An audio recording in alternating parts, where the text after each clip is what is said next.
Broken silence. It was a crisp Halloween night, and Margot had the house all to herself. A stack of textbooks sat untouched on the kitchen table, the lamp's soft glow casting long shadows on the walls. Margot, 18 and a first-year college student, had never been one for parties.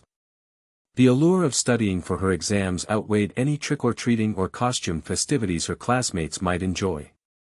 Tonight, her focus was on an easy babysitting gig for a couple who had gone out for the evening. Sean, the 1.5-year-old she was looking after, had been an angel all night. His giggles filled the air, his big blue eyes sparkling like stars. Margot had already tucked him into bed, his tiny form nestled under a blanket adorned with cartoon animals. She settled onto the couch, the warm glow from the TV barely lighting the room. Margot didn't mind the silence. In fact, she liked it. The quiet was her companion, especially since she didn't quite have friends to fill the space.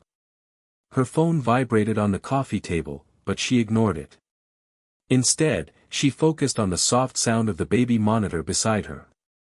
It was comforting, knowing that if Sean stirred or needed anything, she'd hear it immediately. The clock ticked on. A few minutes later, something caught her attention. It was faint at first, a whisper. She furrowed her brow, leaning closer to the monitor. There it was again. A voice. Margot. Come here. It's time. Margot's heart skipped. The baby, Sean, had been sound asleep. There was no reason for anyone to be talking through the monitor. She glanced toward the hallway, but everything looked normal. She hesitated. Maybe it was just static. Or perhaps, the wind messing with the signal. She shook it off, but the voice came again, clearer this time. Hey lady, you're too late. Her stomach churned. She stood up slowly, her instincts telling her to check on Sean. What was going on? The house felt unnervingly still. She walked to the nursery door and paused, listening. No sound came from the monitor now, just a faint crackling. She took a breath and pushed the door open.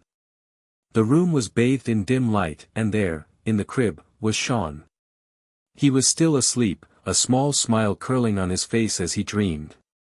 Relieved, Margot exhaled, but as she turned to leave, the voice crackled through the monitor again, but this time it was loud, angry.